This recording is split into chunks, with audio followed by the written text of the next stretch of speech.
Arakan রাজ্য দখলের পর এবার মংডু শহরের শেষ সেনাঘাঁটিটিও দখল করেছে আরাকান আর্মি। বাংলাদেশ সীমান্তবর্তী মংডু শহর দখলে নেওয়ার পর দেশটির সশস্ত্র বিদ্রোহী গোষ্ঠী আরাকান আর্মি এবার ব্রিগেডিয়ার জেনারেল থুরেইন তুন সহ সরকারি বাহিনীর শত শত সৈন্যকে আটক করেছে। 11 ডিসেম্বর আরাকান আর্মি ঘোষণা করেছে তারা বাংলাদেশের সীমান্তবর্তী রাখাইন প্রদেশের মংডু শহরের শেষ জান্তা ঘাঁটিটি রবিবার দখল নিয়েছে। এ সময় কুখ্যাত ব্রিগেডিয়ার জেনারেল থুরেইন তুন সহ শত শত সরকারি সেনাকে বন্দী করেছে বলে দাবি করে তারা। এদিকে বাংলাদেশ সীমান্তবর্তী মংডু শহর দখলে নেওয়ার ফলে বাংলাদেশ মিয়ানমার সীমান্তের প্রায় ৩৫০ কিলোমিটার সীমান্তের পুরোটাই এখন আরাকান আর্মির নিয়ন্ত্রণে চলে গেছে।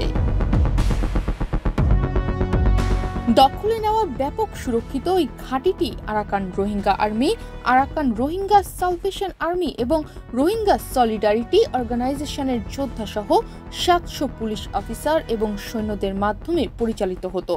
ঘাঁটিটি দখলের সময় ৪৫০ জনেরও বেশি সরকারি সেনা নিহত হয়েছে এবং আরাকান আর্মির সেনারা প্রচুর অস্ত্র ও গোলাবারুদ জব্দ করেছে।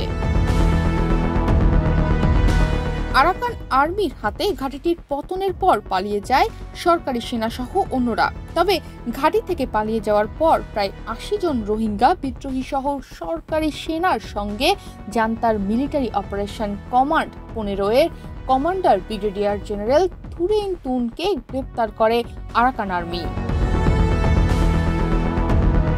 ঘাঁটিটি দখল হওয়ার কয়েক ঘন্টা আগে ভেতরে আটকে থাকা জান্তা সেনারা সোশ্যাল মিডিয়ায় একটি ভিডিও পোস্ট করেছিল, যেটিতে সৈন্যরা তাদের সেখান থেকে সরিয়ে নেওয়ার জন্য জান্তা নেতার কাছে আবেদন করে।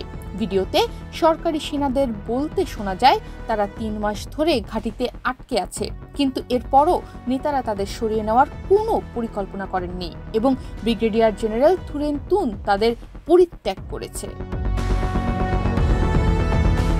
এদিকে ব্রিগেডিয়ার জেনারেল থুরেইন তুন সহ বন্দী জান্তা সেনাদের ছবি প্রকাশ করেছে আরাকান আর্মি।